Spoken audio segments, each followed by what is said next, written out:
Okay, let's go to the second star social value, adaptive navigation. This is the capacity to adapt oneself to life's uncertainties and change. You know, your happiness is a direct function of your ability to adapt real time.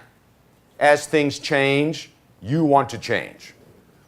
It's the desire to explore complexity as a learning experience and source of opportunity. Now, please understand, I am not saying that you shouldn't feel afraid when you're confronted with the desire to explore complexity.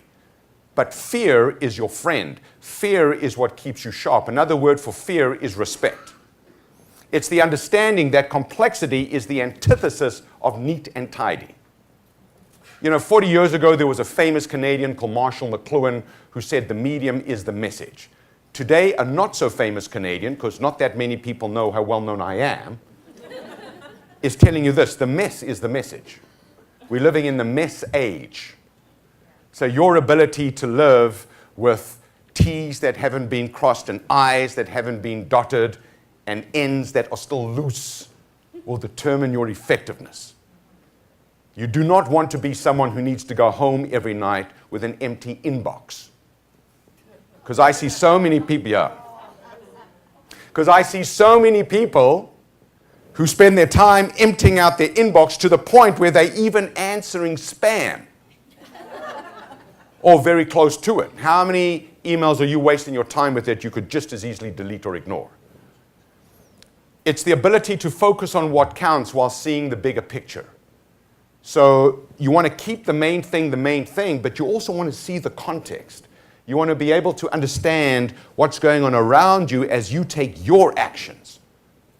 Because every action is a cause set in motion.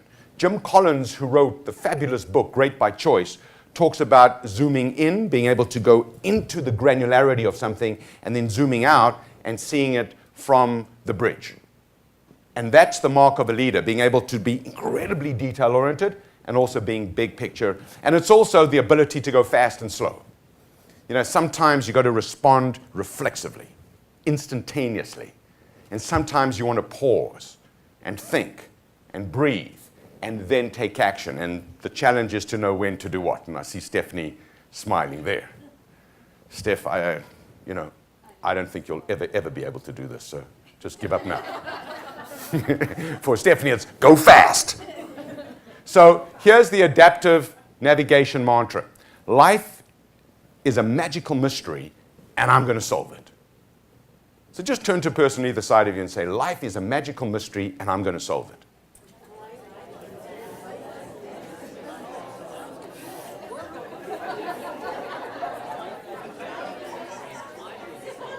All right.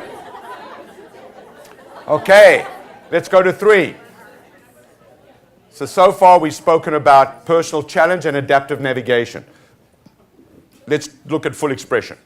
This is a desire to fully develop and express one's talent and personality. In that magic quadrant, what we see are people telling us that their happiness is a direct function of the fact that they feel fully used. They feel fully employed. They don't come home at night feeling as though only a fraction of themselves has been let out to play.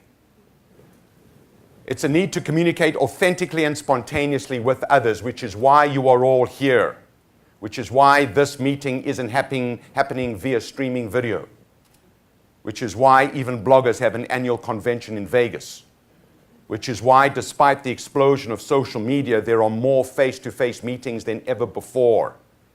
People need to be with other people. They need to talk spontaneously and authentically. And I'm going to ask you to do something. In fact, let me preface that with a question. How many of you have ever been in a meeting and you know you have had something valuable to say, but you didn't say it? How did you feel about yourself afterwards when you had this valuable thing to say that you didn't say? How did you feel about yourself? Pretty crappy, right? And why didn't you say those things that you wanted to say? Because you were scared of looking bad. You were scared of looking stupid. Don't worry what people think about you, because if you knew how little time they spend thinking about you, you wouldn't worry what they think about you.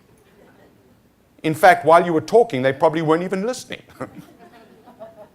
But don't let your fear of embarrassment lead to a prolonged period of regret. And I don't know about you, but the pain of regret is vastly more severe than the pain of embarrassment. Because what you consider to be embarrassment, the other person considers a non-event.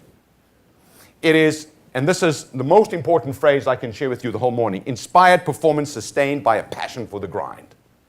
So every single day, you and I have got to show up and we've got to do certain things, right?